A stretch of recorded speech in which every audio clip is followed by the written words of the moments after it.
right here, right? And we type in M03. Actually, before we do that, you see this button here? It's supposed to toggle the spindle direction, but when we press it, it doesn't do anything.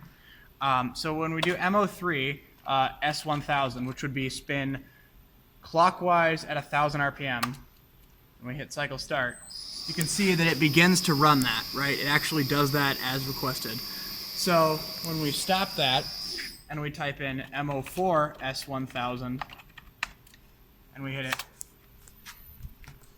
nothing happens. We get no spindle, right? So that should be spinning it the other way. If you come over here in the control box,